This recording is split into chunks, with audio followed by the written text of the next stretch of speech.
Assalamualaikum warahmatullahi wabarakatuh.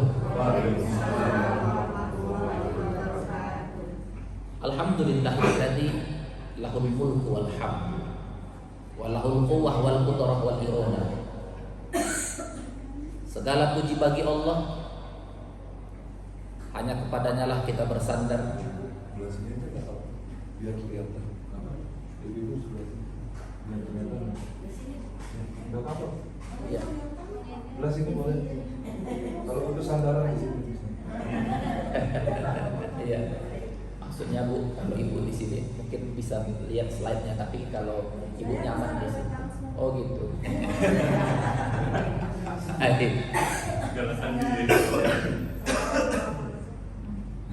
Alhamdulillah di sore yang cerah ini kita dapat bersilaturahmi kembali setelah kemarin subuh.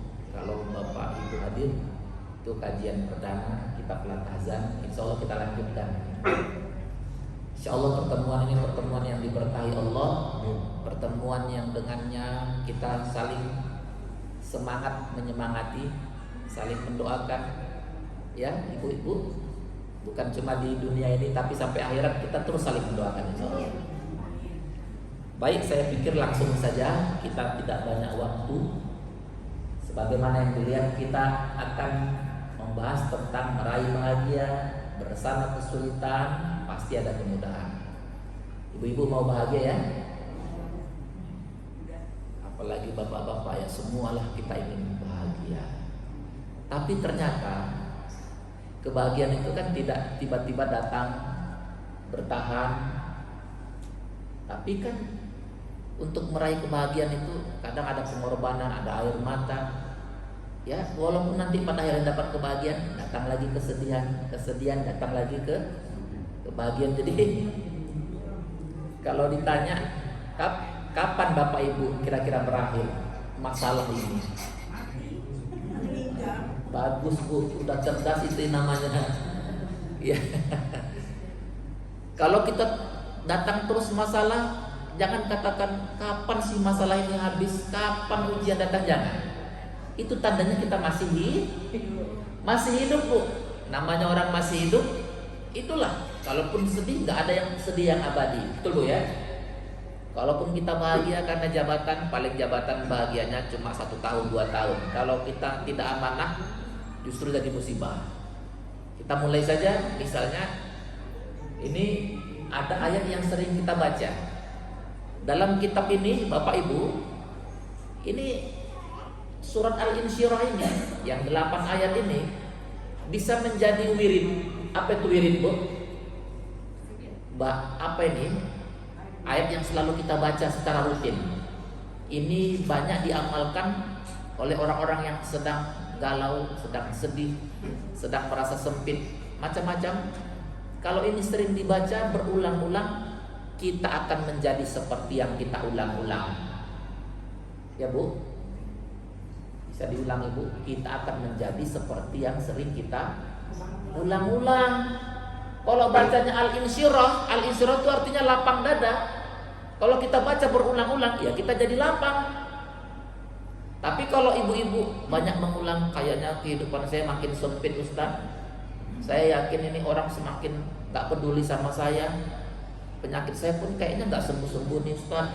Utang saya pun gak kebayar-bayar. Anak saya gak berubah-berubah lah. Itu terus diucapkan.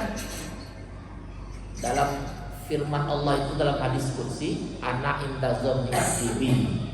Aku berdasarkan apa yang dipersangkakan hambaku. Jadi tugas kita adalah berprasangka yang baik, berpikir yang baik, berpikir yang membahagiakan, berpikir yang menyehatkan. Daripada berpikir yang menyedihkan, ganti itu dengan kemudahan. Seperti dalam ayat ini. A'udzubillahi minasyaitonir rajim. Bismillahirrahmanirrahim. Ayo sama-sama Bu. Bismillahirrahmanirrahim.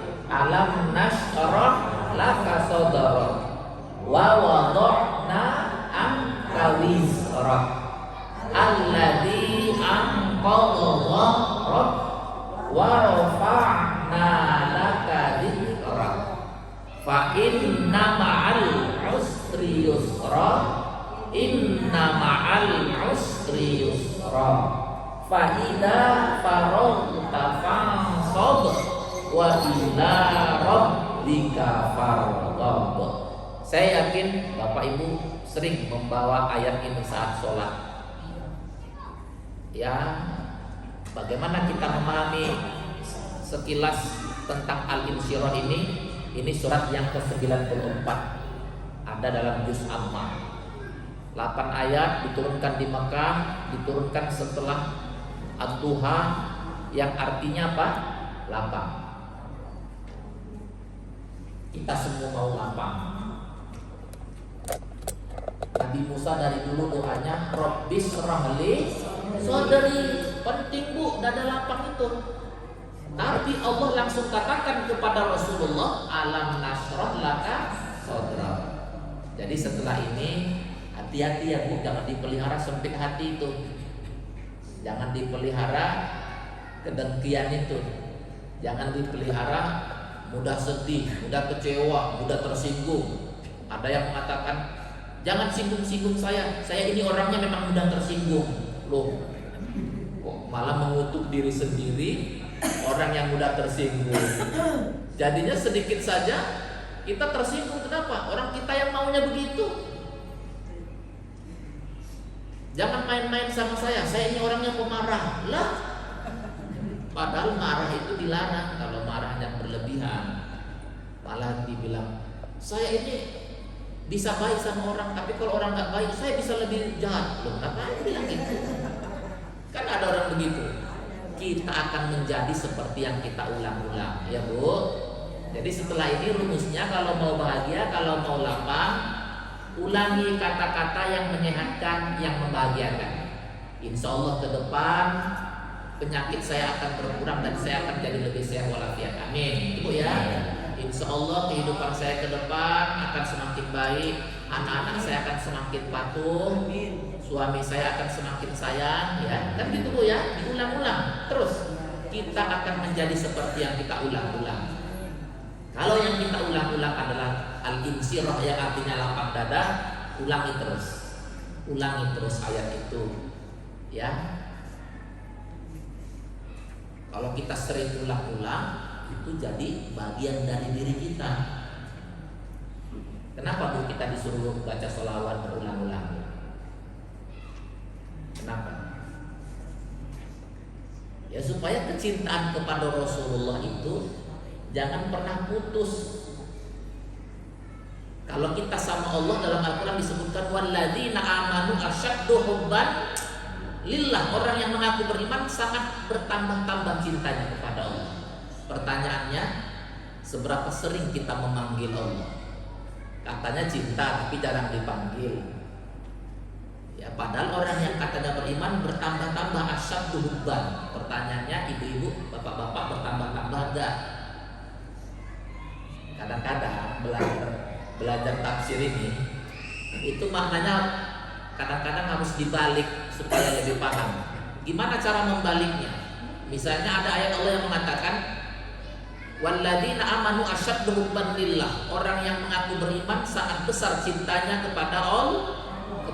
Kalau dibalik, kalau begitu orang yang cintanya tidak bertambah-tambah kepada Allah berarti kurang beriman.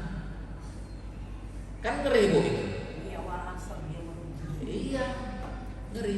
Jadi mudah-mudahan kita mulai saat ini yang kita ucapkan itu adalah bibit Bu. Apa Bu? Bibit. Kalau bibitnya alpukat yang kita tanam, mungkin nggak yang tumbuh durian?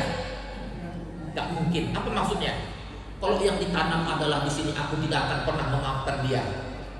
Kedengkianku kepada dia memuncak. Itu ditanam terus, mungkin nggak ibu bahagia? Yang ditanam adalah duri, kok mau bahagia? Nggak mungkin.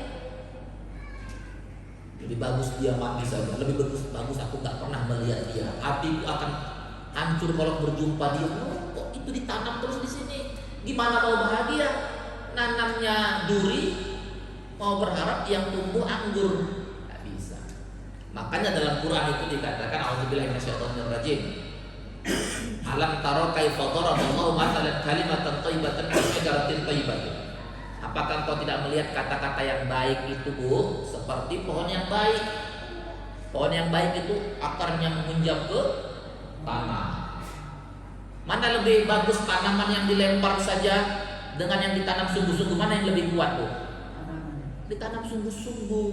Itulah kata-kata kita, itulah zikir-zikir kita, itulah bacaan wirid-wirid kita, itu bacaan selawat kita yang kita tanamkan supaya dada ini lapang. Kalau dalam kajian tauhid, pernah belajar ilmu tauhid tuh ya?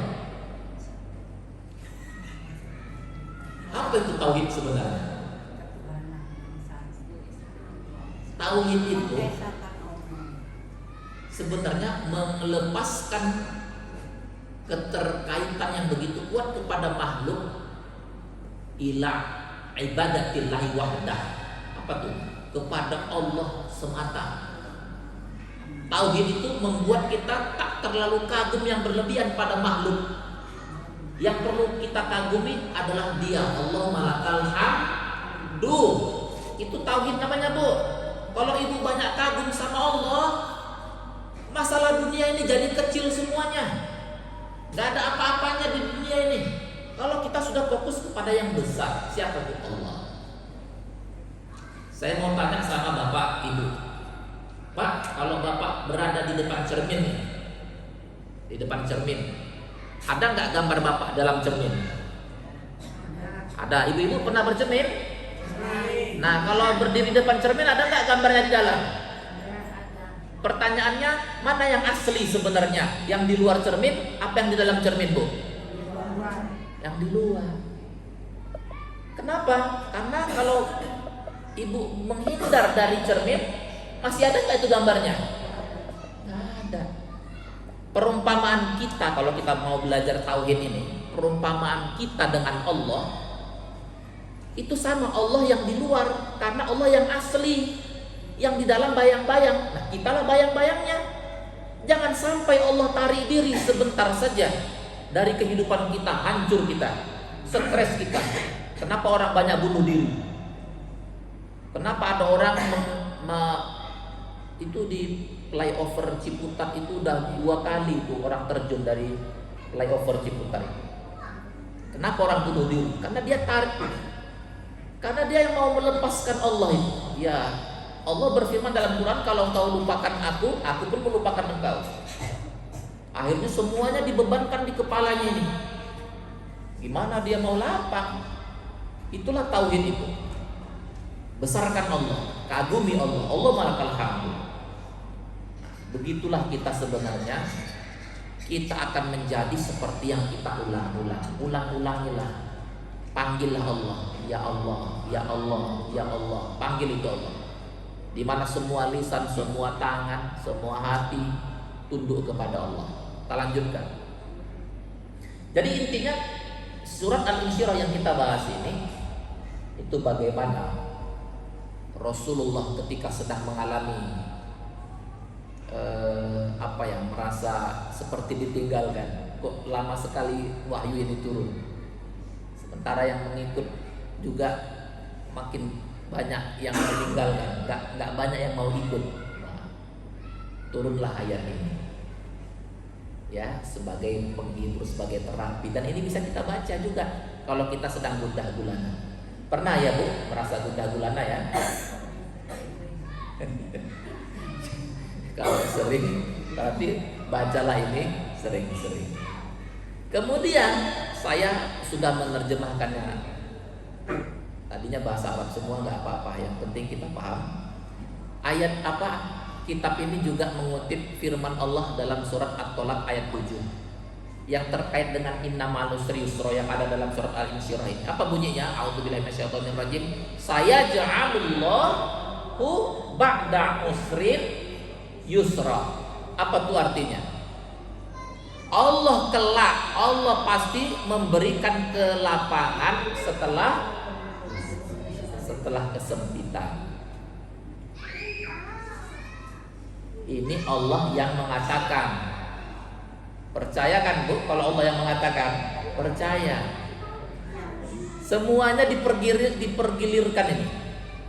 Ya, yang tersenyum berganti dengan yang nangis, yang gelap berganti terang, yang lapar, pokoknya Watilkal ayyamu nudawiluha bainan nas, semuanya dipergilirkan. Tapi kalau kita sudah paham tak ada kesedihan yang abadi, hanya sebentar saja, hanya soal kita merespon saja. Jadi Bu, masalah atau tidak soal kita meresponnya benar apa enggak. Kalau kita salah merespon, ya jadi sedih kita. Kan itu sering diucapkan. Kalau ada orang nggak naik kelas, kira-kira yang salah Bu, kalau ada orang nggak naik kelas di sekolah, yang salah itu soalnya, ujiannya, atau dia yang salah menjawabnya Bu? Dia salah menjawab. Artinya hidup ini begitu, ya. Kita jangan salah menjawab, ya jangan salah merespon. Kalau yang direspon adalah yang membuat kita makin emosi, ya itu namanya orang sempit dada. Ya, makanya supaya jangan mudah emosi, mudah tersulut, ya mudah kecewa, mudah dipengaruhi orang, banyaklah baca surat Al-Insyirah. Kata kitab ini, jadi sesungguhnya bukan apa masalahnya. Jadi apa, Bu? Kalau bukan masalah, jadi apanya? Bukan masalah yang membuat Anda tidak nyaman, tetapi tidak bisa mengatasi masalah dengan tepatlah yang membuat tidak nyaman itu. Maka ubahlah masalah yang tengah Anda hadapi saat ini menjadi konsentrasi yang positif untuk menghasilkan solusi dan hal-hal yang positif. Gak tahu saya, kitab ini memang kalau saya baca berulang-ulang itu tafsirannya jadi berkembang, bisa ditafsirkan kepada hal yang terus baru. Ya, kalau ada pertanyaan, jadi Ustaz, kalau kita sendiri punya masalah, bagaimana mungkin kita mau menyelesaikan masalah orang? Orang kita sendiri pun ada masalah. Nah, itu udah salah. Sudah terbukti, ya. Setiap kita punya masalah, tapi kita berusaha berempati dengan orang lain, masalah kita dengan sendirinya selesai Bu. Jadi jangan ada setelah ini, setelah kita membahas kajian ini, kita katakan lagi, saya sendiri punya masalah kok, saya sendiri susah kok, gimana saya mau? Nah, jangan begitu. Katakan, ya Allah, Engkau tahu aku pun punya masalah, tapi jadikan kebaikan kepada orang ini menjadi jalan. Kau hilangkan beban yang ada dalam diriku ini, ya, kau gantikan dengan ketenangan, dengan kelapangan dada. Jadi al-ihsanu ilal akharin insyirahul sadr. Kalau kita banyak berbuat baik kepada orang lain, itu pasti akan melapangkan dada kita.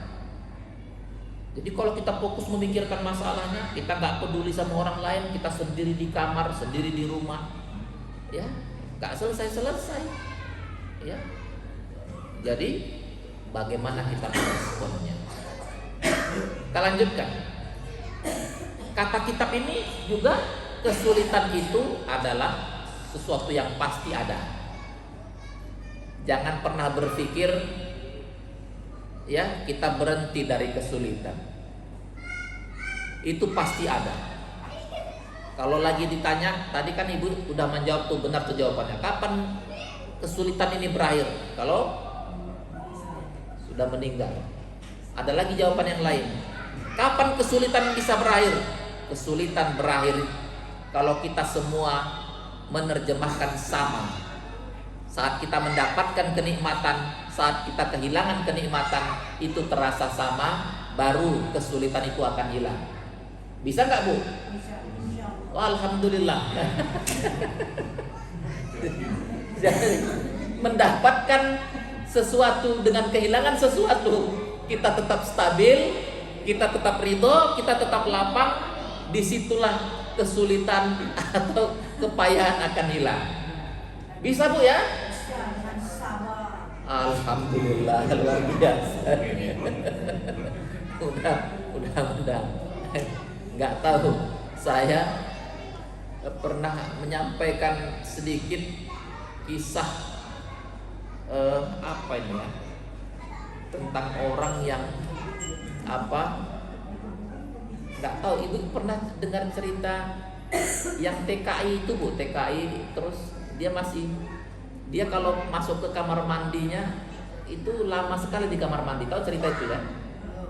Tuan rumahnya bilang, Anda belum sebulan kerja di sini, tapi kalau ke kamar mandi lama sekali. Tapi apa kata TKI ini? Iya, sebenarnya saya meninggalkan bayi saya di Indonesia. Jadi ASI ini harus dikeluarkan. Berapa? Masih 2 bulan bayinya dia sudah menjadi TKI. Kasihan dong ini orang dan orangnya soleh juga. Waduh, kenapa kamu tega meninggalkan bayi? Ya sudah, kamu pulang kampung, pulang sana ke Indonesia. Saya bayar gajimu selama setahun ke depan. Gak usah pikirkan saya urus bayi, dibayar dulu setahun ke depan, baru kerja dia di situ sebulan. Pulanglah TKI. Rupanya tuan rumahnya ini yang majikannya ini rupanya memang sudah punya ada penyakit di tubuhnya, itu udah kena kanker stadium 4. Yang didiagnosa sama dokter ini dia bisa bertahan hidup kira-kira tinggal 2 bulan lagi, kira-kira begitu. Tapi begitu dia membiarkan pembantunya pulang, dikasih gaji setahun ke depan, begitu dia check up, diperiksa lagi, ya Allah, dokternya heran-heran. Apa yang Bapak lakukan? Penyakit Bapak ini sudah hilang sama sekali, gak ada lagi jejak penyakit itu. Apa yang Bapak lakukan? Wah, disitulah dia sujud. Ternyata memang ya betul-betul kalau orang tulus membantu, al-ihsan ilal akharin, berbuat baik pada orang, itu betul-betul bisa bukan hanya melapangkan dada, bukan cuma menyelesaikan masalah, penyakit pun hilang. Ya, makanya sesuatu yang niscaya, tapi kalau kita meresponnya dengan benar, salah satunya dengan berempati kepada orang lain, ya, itu akan melapangkan dada, menyembuhkan penyakit. Apa di sini katanya?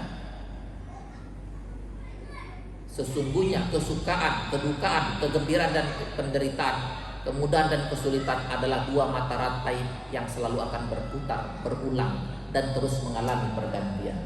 Jangan kita jadi korban sempit dada kita sendiri.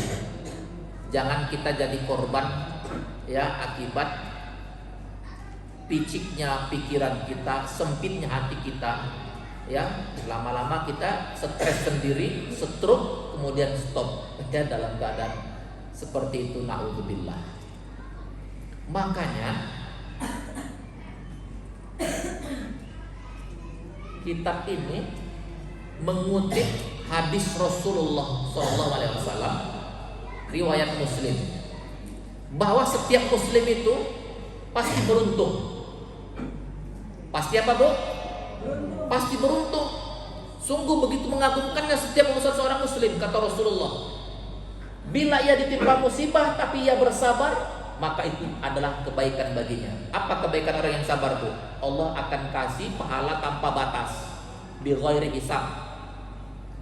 Jadi sudah tahu, Bu, gimana caranya ibu dapat pahala tanpa batas tadi?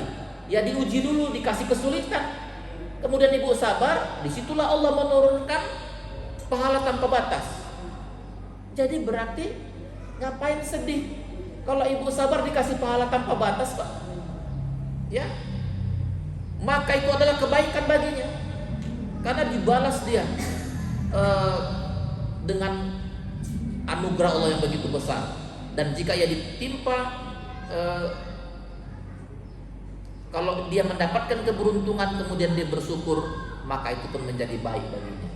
Dan orang yang bersyukur itu tidak akan pernah merasa kalah dengan masalah yang dihadapi. Nah, poinnya di sini. Ya, karena waktu kita nggak banyak, kita agak cepat sedikit ya, nggak apa-apa, Bu ya, apa itu ya. Kata kitab ini dibutuhkan 5 keyakinan. Insya Allah Bapak Ibu bisa kita praktekkan 5 keyakinan ini sehingga kita betul-betul merasa lapang dada. Apa yang 5 itu? Yang pertama, yakinlah memang hidup ini adalah menghadapi dari ujian satu ke ujian yang lain. Hidup ini memang untuk diuji. Hidup ini memang untuk dites. Siapa yang paling sabar, yang paling kuat, yang paling taat, yakin saja memang tujuan ini untuk diuji kok. Bahkan ujian kita kebanyakan lebih kecil dari kebanyakan ujian orang. Betul nggak, Bu? Yang kedua, yakin semua kepedihan, semua ujian itu tidak overdosis. Sudah diukur.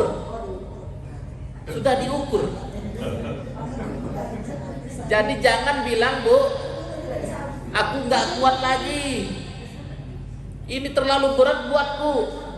Naudzubillah. Lebih baik aku mati saja lah. Ya Allah, sudah diukur oleh Allah, Pak. Ya, kenapa kok ada orang yang kuat? Ya memang sudah diukur oleh Allah. Sementara kita yang ujian kita nggak lebih berat dari orang lain, kita langsung tumbang. Berarti ada yang salah. Ya, kita menyikapinya. Yang ketiga, yakin pasti ada hikmahnya. Pasti ada hikmahnya.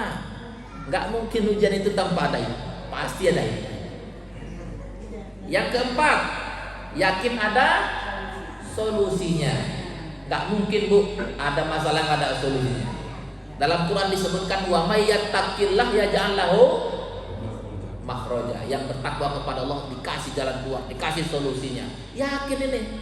Dengan keyakinan ini apa mungkin kita stres lagi? Nggak mungkin lah. Apa mungkin depresi? Kayak di Menteng, perumahan Menteng Bintaro itu ada yang udah gantung diri aja, dia masih muda, bangkrut bisnisnya di perumahan Menteng ini, Bu, Bintaro. Gantung diri, masih ya pengusaha. Ya Allah, kenapa? Nggak yakin dia akan ada solusinya. Nggak yakin itu semua sudah diukur. Dan keyakinan yang terakhir, yang kelima, ya kan ada 5 keyakinan. Yakin bahwa setiap ujian yang kita hadapi pasti kita mampu menghadapinya dengan pertolongan Allah. Katakan, Bu, sering-sering ya, ya Allah, mungkin bagiku berat, tapi bagi Engkau tidak ada yang berat. Bantu aku ya Allah. Mungkin bagiku mustahil, tapi bagi Engkau tak ada yang mustahil. Bisa ya, Bu, ya? Mungkin bagiku berat, tapi Engkau ringan. Mungkin aku sering ngantuk, tapi Engkau tidak pernah tidur. Ya, gak apa-apa saya ceritakan lagi. Mungkin ini terlalu sering diceritakan, tapi saya makanya harus diulang-ulang supaya kita ingat. Masalah kita nggak seberapa besar dari masalah kebanyakan orang. Kalau udah yakin dengan 5 ini, selesai insya Allah. Nggak ada lagi dari stres itu. Stroke. Oke, cerita yang nggak apa-apa, yang udah pernah dengar, kita ulang lagi supaya ini makin mantap ya. Mau Bu ya dengar cerita nyata ya, supaya makin mantap ya. Ini cerita tentang yang Dokter Arhan itu. Dokter Arhan ini ahli bedah, pintar mengobati, keahliannya di bidang bedah. Begitu dia diundang sama rumah sakit untuk mengobati pasien yang sakit, dia naik pesawat, tahu-tahu pesawatnya hampir jatuh, mengalami turbulens, akhirnya mendarat secara darurat. Kemudian dapat informasi dari pihak bandara, katanya pesawat ini butuh waktu 16 jam untuk diperbaiki. Gelisah ini dokternya, 16 jam gimana saya harus mengobati pasien saya di sana. Kata pihak bandara, Bapak mau kemana? Disebutkan tempat, dilihat di peta. Oh, kira-kira hanya 6 jam aja naik kendaraan. Dokter tadi pun naik kendaraan lah dia untuk menuju di tempat yang dia diundang itu. Karena khawatir kalau terlalu lama nunggu 16 jam kan khawatir. Baru 1 jam naik mobil, hujan deras, cuaca buruk, kilat menyambar-nyambar, jadi gelap. Tahu-tahu udah 3 jam, 4 jam berjalan, arahnya justru berbalik. Maksudnya arahnya tidak 380 derajat. Yang dituju misalnya di Merak, tapi datangnya malah ke Jogja sana. Kira-kira begitu. Udah akhirnya dokter tadi pun berhenti di sebuah rumah, ngetuk-ngetuk pintu, tolong ketika rumah pintu dibuka, kata Pak dokter tadi, Bu, saya lagi ditunggu sama pasien-pasien saya, tolong saya pinjam telepon. Wah, di sini nggak ada telepon, kata si gelisah dia. Ya udah masuk dulu. Saya akan bantu Bapak apa yang perlu saya bantu. Kenapa Bapak Ibu mau membantu saya? Ya inilah yang saya lakukan sehari-hari. Bapak kan orang musafir. Orang musafir kan doanya dikabulkan. Singkat cerita dimasakin Bu tamu ini udah makan selesai, dokternya pun mau pamit pulang. Kata si ibu tadi, hati-hati, silakan lanjutkan perjalanan. Tapi kenapa ibu mau membantu saya sebaik itu? Kita baru pertama ketemu. Saya banyak melakukan begini dan alhamdulillah semua doa saya dikabulkan Allah. Hanya satu doa saya yang belum dikabulkan Allah. Nah, tahu ya Bu ceritanya? Apa itu? Ya anak saya sedang sakit.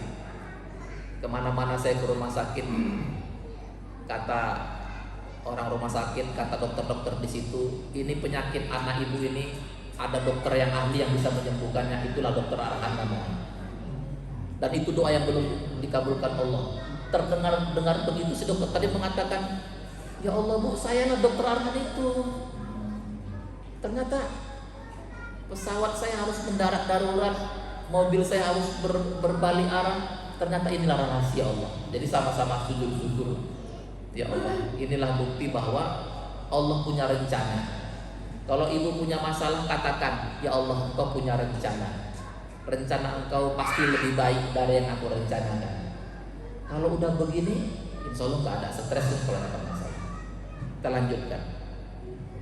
Makanya kalau sudah merasa berat, titipkan pada Allah. Bisa ya Bu ya? Ya Allah, aku titipkan urusanku kepadamu ya Allah. Ya Allah, aku serahkan urusanku kepadamu ya Allah. Ya Allah, aku terima ini ya Allah. Bisa bilang gitu Bu? Ya Allah, aku pantas merasakan ini. Jadi kalau udah terlalu marah, emosi Bu, gara-gara anaknya gak mau dinasihati, jangan dibilang, kamu anak siapa sih sebenarnya, malah ditanya pun anak siapa. Ya, disitulah ibu mempraktekkan ini. Ya Allah, aku pantas menjadi orang tua dari anakku ini ya Allah. Aku terima ini. Boleh jadi sikapnya seperti itu, ini karena aku yang tidak benar mendidiknya ya Allah. Aku pantas menjadi orang tuanya dan aku ridho dengan perlakuannya. Jadikan keriduanku ini ya Allah menjadi jalan, kau lembutkan hati anakku. Itu namanya kita titipkan sama Allah.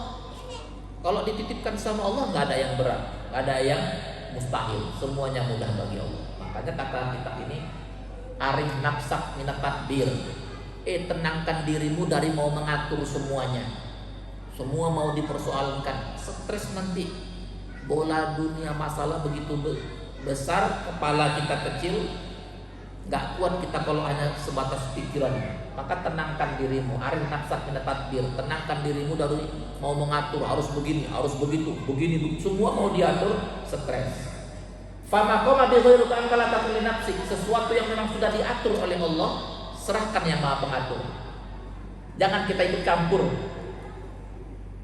dengan mengatakan kalau saja begini pasti begini, kalau saja saya tinggal di sini pasti akan begini. Wah, bukan kita yang mengatur. Kalau saja suami saya nggak meninggal, saya akan bisa lebih khusyuk lagi. Siapa bilang? Belum tentu. Kadang ada yang suaminya umur panjang, istrinya makin stres itu. Ya, jadi nggak usah kita mau mengatur semuanya. Macam kita jadinya yang penentu hidup ini. Saya itu Ustaz mau bahagia kalau sudah separuh dunia ini sudah saya jalani. Lah, kok mau bahagia mahal amat, mesti keliling dunia sampai separuh negara. Kan stres nanti. Saya bilang, Bapak Ibu mau bahagia nggak usah yang pakai syarat-syarat begitu. Saya itu mau bahagia Ustaz kalau anak saya yang 3 orang itu sebelum saya meninggal udah punya rumah satu-satu, punya usaha satu-satu. Lah, itu kan syarat Banyak orang bahagia nggak pakai syarat begitu. Memang siapa sih orang tua yang nggak mau membahagiakan anaknya? Tapi kita yang membuat kita nggak bahagia, ya. Padahal untuk bahagia itu nggak perlu mahal-mahal. Betul nggak? Makanya jangan mau ikut campur semua kita. Kalau begini pasti begini, kalau begini katakan, aku titipkan urusanku kepadamu ya Allah. Ya, Kau tahu ya Allah, aku sakit, aku pantas menerima sakit ini. Aku titipkan sakitku ini kepadamu ya Allah, Kau yang maha menyembuhkan. Kalau kita titipkan sama Allah, penyakit apapun kalau Allah sudah senang, bisa sembuh nggak? Sembuh. Yang mustahil bagi kita, bagi Allah nggak mustahil. Jadi terima Bu, lapangkan dada, aku pantas menerima ini, aku ridho. Ada yang mengatakan, itu kan enak dibilang aja Ustaz. Kalau kita mengalami, loh kok kita yang membatasi? Kalau kita bilang berat, ya berat jadinya. Kalau kita bilang mudah, kita akan menjadi seperti yang sering kita ulang-ulang. Itu rumusnya. Ya. Makanya dalam ibadah itu ada istilah istimror, dawam, terus menerus. Insya Allah ini menjadi sesuatu yang terus tumbuh di dalam diri kita. Kita tumbuh dalam kebahagiaan, kita tumbuh dalam kekhusyukan, kita tumbuh dalam kelapangan dada. Itu tujuan salah satu agama itu yang menenangkan. Ya makanya harus duduk ini tauhidnya. Kalau tauhidnya nggak duduk, sedikit-sedikit panik, sedikit-sedikit sedih. Ada kan gitu kita Bu? Jangan. Itu namanya belum duduk itu tauhidnya. Oke. Sedikit anak poinnya, kalau mau bahagia, kalau mau lapang dada saat ujian datang, mau Bu dikasih rumusnya. Kalau saat ujian datang kita tetap lapang dada. Yang pertama, yakinlah Allah tidak menurunkan musibah yang lebih besar. Bisa nggak Allah menurunkan musibah lebih besar dari yang kita alami Bu? Bisa, tapi Allah nggak lakukan. Misalnya ibu sakit nih, bapak sakit, bisa nggak Allah membuat penyakitnya itu lebih parah? Bisa. Makanya ya Allah, lapangkan dadaku, penyakitku ini tidak separah dengan penyakit kebanyakan orang. Ya Allah, aku rugi dalam berbisnis, tapi Engkau tidak membuat kerugianku lebih besar dari yang dialami kebanyakan orang. Jadi kita tetap lapang dada karena Allah tidak menurunkan musibah yang lebih besar. Ya Allah, Engkau ambil orang yang aku cintai, tapi di luar sana banyak orang bukan hanya hilang yang dia cintai, anaknya hilang, rumahnya hilang. Waktu tsunami ada nggak orang yang begitu Bu? Hilang semua. Dan kalau kita kehilangan, kalau satu, bisa nggak Allah bikin hilang sekali, 3 sekali 4? Bisa. Tapi rumusnya Allah nggak membuat lebih besar, padahal bisa Allah lakukan itu. Qul huwal qadir ala ayyabaka alaikum adab. Allah itu sanggup menurunkan adab yang lebih besar. Yang kedua, supaya tetap lapang dada, yakinlah. Bukan yakin, pastikan memang insya Allah kita bisa, dengan kekuatan Allah kita akan tetap mempertahankan iman kita ini, agama kita, apapun ujian yang datang. Ya Pak. Kalau ujian itu bukan urusannya dengan agama, kecil lah. Ya.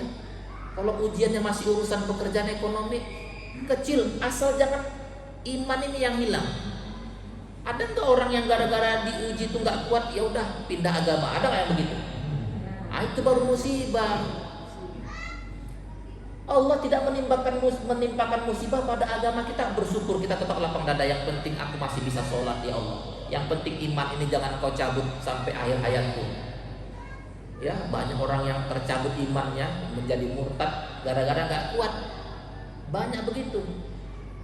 Ya, saya alhamdulillah dikasih kesempatan berdakwah di luar negeri itu ya. Waktu itu saya ceramah di Las Vegas. Waktu saya ceramah di Las Vegas itu, ini istrinya ini orang Lebak Bulus sebenarnya, tinggal di Las Vegas, tapi suaminya bule.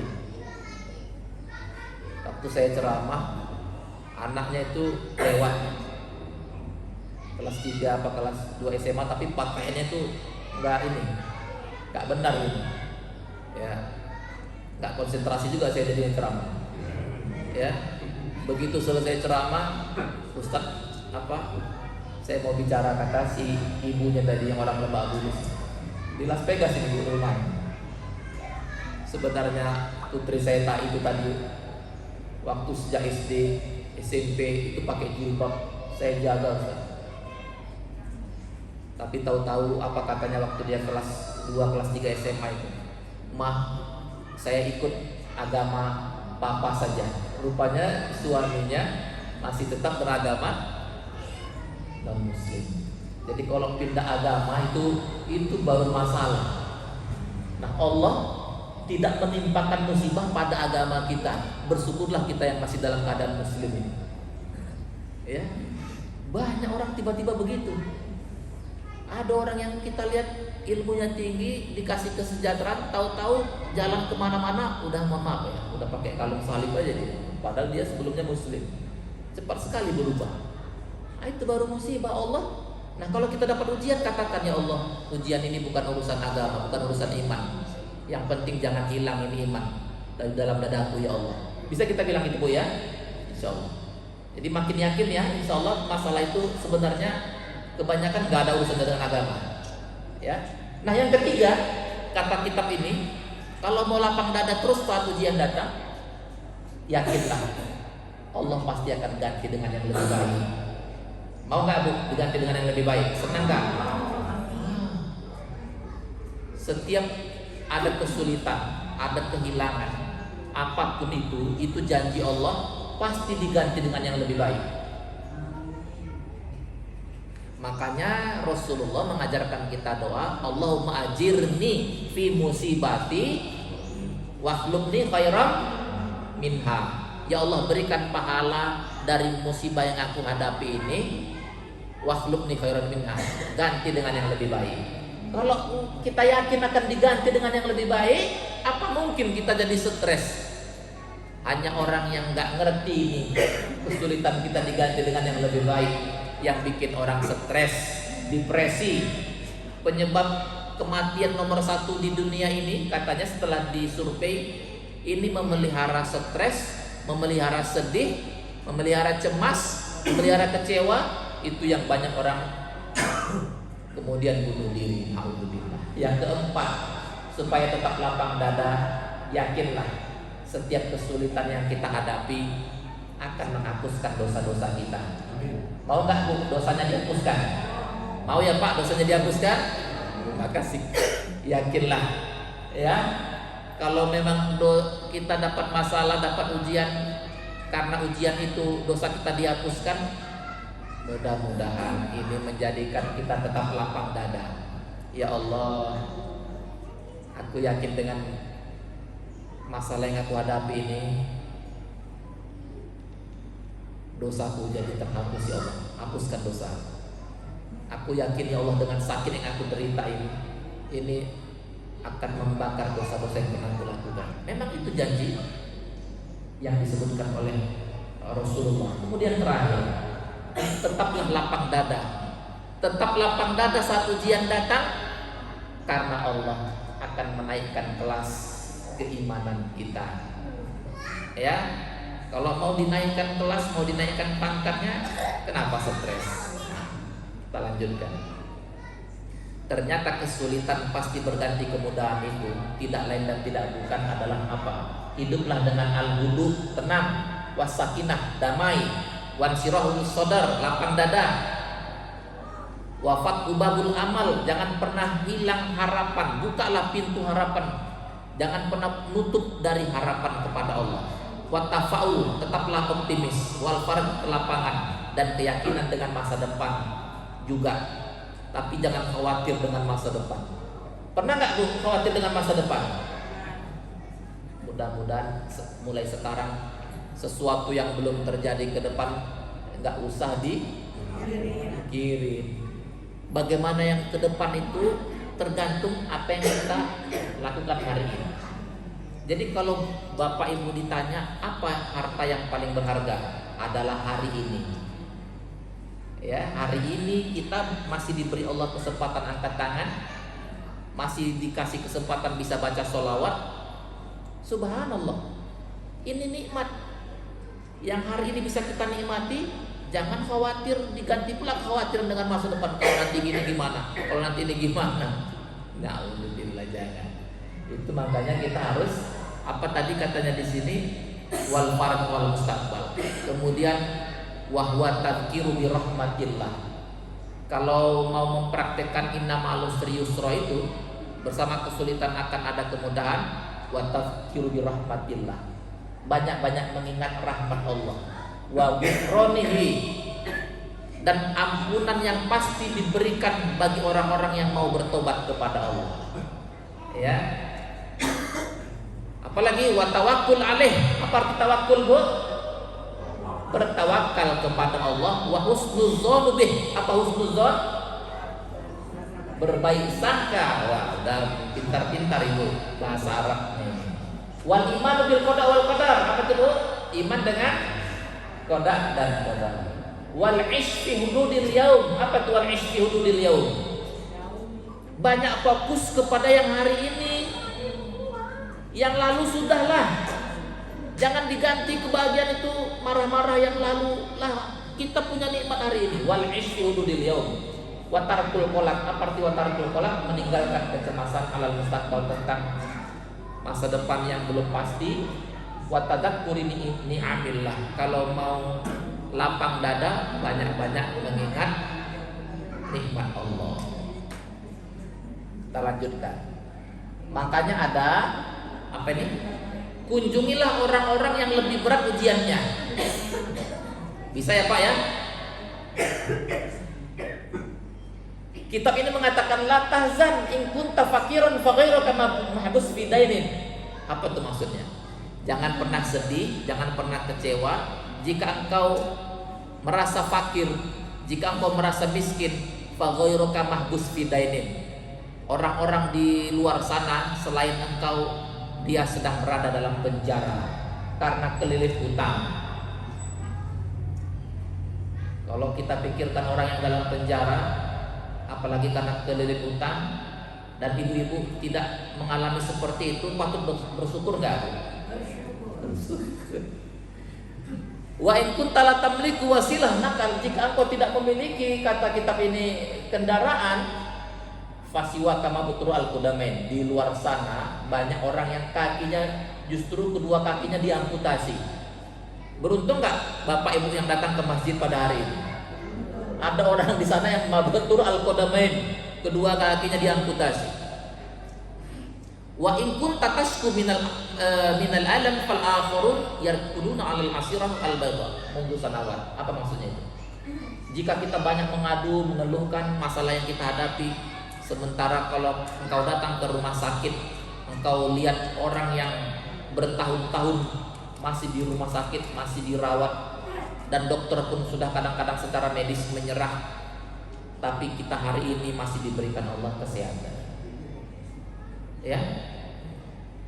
Wa in faqat tawaladan fasiwaka faqad adadan minal aulad fi hadisin wahid. Apa maksudnya? Jika engkau diuji dengan kehilangan seorang anak, fasiwaka faqad adadan minal aulad. Orang-orang selain engkau ada yang diuji, di mana kehilangan dengan beberapa orang yang dia cintai. Minal aulad fi hadisin wahid, dalam sekejap, dalam satu peristiwa hilang anaknya itu, sekali tiga, sekali empat. Lantas bagaimana mau meyakinkan lagi bahwa ya orang-orang ujiannya lebih berat, para nabi ujiannya lebih berat lagi. Kita yang ibadahnya mungkin belum sehebat nabi, malah kok ini selalu datang kepadaku, padahal aku sudah beribadah. Lah, jangan melihat diri kita ini sudah merasa banyak ibadah, itu bahaya itu. Makanya Rasulullah mengajarkan doa.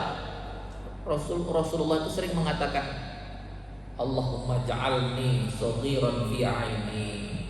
Ya Allah, ketika aku melihat diriku, jadikan aku melihat diriku yang kecil ini. Ya, Allahumma ja'alni saghiran fi 'aini. Jadikan mataku ketika melihat diriku ini seperti nampak kecil. Maksudnya jangan mau merasa aku ini kan sudah begini, aku sudah mengaji, jangan. Ya. Wa kabiran fi a'yunin nas. Kalau orang lain melihat kita karismatik, berwibawa, itu urusan mata dia. Asal jangan kita yang melihat diri kita ini sudah merasa hebat.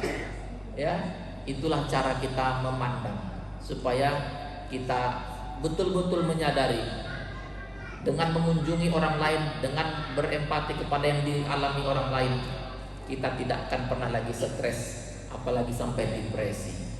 Kemudian poin kata kitab ini, ketika masalah muncul maka Allah telah menyiapkan apanya Bu? Solusi. Ketika masalah muncul maka Allah telah menyiapkan solusinya. Inna ma'al usri yusra. Ini tema yang kita bahas. Kita lanjutkan pada kesimpulan, ya. Kedukaan pasti berganti dengan senyuman. Tidak ada kedukaan yang berpanjang-panjang. Al-bahru la yaqutu kalimur rahman. Laut itu tak bisa menenggelamkan Nabi Musa. Tahu ya ceritanya Bu ya? Kalau pandangan kita udah mustahil nih terjebak di pinggir laut, tapi Allah tak menenggelamkan Nabi Musa. Ya, kenapa? Karena memang hatinya itu terpaut kepada Allah sekali-sekali. Allah itu gak akan menenggelamkanmu. Ya. Yang kedua kata kitab ini, an-naru la tahriku Ibrahim al-Khalil. Api itu tak mampu membakar Nabi Ibrahim. Tahu ceritanya Ibu ya? Kita nggak perlu lagi memperpanjang, udah tahu kita. Kemudian Nabi Muhammad bersama sahabatnya Abu Bakar bersembunyi di sebuah gua, hampir didapati oleh orang yang mengejarnya, tapi Rasulullah mengatakan kepada Abu Bakar, la tahzan, sehingga Abu Bakar pun jadi tenang dan akhirnya mereka pun selamat. Ya, jadi ujian-ujian mereka ini besar sekali dibanding ujian yang kita hadapi. Tapi insya Allah semuanya berganti dengan senyuman. Kesimpulan terakhir, ini poin, ini inti daripada bahasan kita pada hari ini. Apapun kesulitan, apapun ujian, jangan pernah hilang harapan kepada Allah. Ya Bu ya, jangan pernah hilang. Selalu punya harapan dan optimisme. Yang kedua, apapun kesulitan, apapun ujian, itu adalah cara Allah supaya kita hidupnya lebih seimbang. Ya, kita kadang kalau nggak diuji ini jadi lemah kita. Ya, ada orang yang mulus-mulus saja. Kayak dulu teman saya, IP-nya itu sampai 4, berapa udah 4 semester 4 terus IP-nya. Mulus-mulus saja. Mungkin karena mulus-mulus itu dia merasa artinya nggak menyangka dia kadang-kadang ada ujian yang sebenarnya untuk membuat dia lebih seimbang. Ya, tahu-tahu begitu ujian semester 5 dia nggak bawa kartu ujian. Kata dosennya, Anda nggak bawa kartu ujian, silakan keluar dari kelas ini. Emosi dia, saya ini orang yang paling pintar, IP saya paling tinggi, kok saya diperlakukan begitu? Dia keluar, dia tendang pintu itu, ngamuk-ngamuk, dia tinju pintu. Dan itulah hari terakhir dia ke kampus. DO dia, nggak mau lagi dia ke kampus gara-gara dia sendiri sebenarnya nggak bisa berkomunikasi, nggak bisa dia merespon yang baik, akhirnya hancur. Jadi ujian yang sulit itu membuat kita jadi seimbang, lebih siap. Dan yang ketiga, apapun ujian, apapun kesulitan, itu adalah pelajaran yang paling tinggi. Saya bilang ke mahasiswa, mungkin kita dapat ilmu saat kita berdiskusi, dapat ilmu ketika membaca, tapi ilmu yang didapat ketika kita mengalami kesulitan itu lebih tinggi daripada ilmu-ilmu yang lain. Memang harus dibuat kita dibuat susah supaya kita jadi terus tumbuh. Saya dulu, mohon maaf, waktu belajar ngaji sejak sebelum SD itu sama ayah saya, itu kalau menyebutkan huruf dari alif, ba, ta, itu kalau salah, po, salah lagi po, ya. Itu nggak perlu kita lakukan untuk anak kita ya. Kalau dulu mungkin ya memang udah begitu tradisinya. Udah kelas 3 SD masih begitu. Kalau salah kok tongkat udah di sebelah kanan itu. Kadang pernah saya berpikir, kok tega-tega begini sih, kok begini sekali sih mendidik anak. Ya akhirnya saya baru sadar, kalau nggak keras begitu mungkin lain lagi ceritanya. Ya jadi memang harus dibuat kita sulit supaya kita tetap tumbuh, mengambil pelajaran, menguji ketahanan kita, memperkuat keyakinan kita. Ya kalau kita berserah diri kepada Allah, insya Allah semuanya akan jadi mudah. Dan terakhir, apapun ujian, supaya kita bisa memaknai innamal usri yusra itu, ujian itu mendorong kreativitas. Ya, mendorong kreativitas. Kalau enggak, kita enggak kreatif. Bapak Ibu kebanyakan di sini adalah orang yang pendatang mungkin, merantau. Dengan status pendatang itu membuat jadi kita lebih kreatif lah supaya kita bisa survive. Dan ini semuanya sudah dibuktikan dari kitab Al-Ahzan ini, yang insya Allah Bapak Ibu yang dirahmati Allah, tujuannya dari surat Al-Insyirah ini adalah membuat kita lapang, membuat kita lebih matang, membuat kita lebih khusyuk dalam ibadah-ibadah kita, membuat kita betul-betul menyerahkan diri kepada Allah. Saya kira ini poin-poin yang bisa saya sampaikan dari lanjutan pembahasan waktu subuh kemarin. Jadi kita hari ini melanjutkan kitab ini supaya kita bisa mempraktekkan. Mungkin 1 atau 2 yang Bapak Ibu praktekkan ini sudah bagus sekali. Tapi kalau bisa semuanya alhamdulillah. Sebelum ditutup dengan doa, silakan Bapak Ibu, mungkin ada yang mau ditanyakan. Insya Allah nanti selanjutnya kita tutup dengan doa. Silakan Pak, mungkin ada yang ditanyakan. Ya.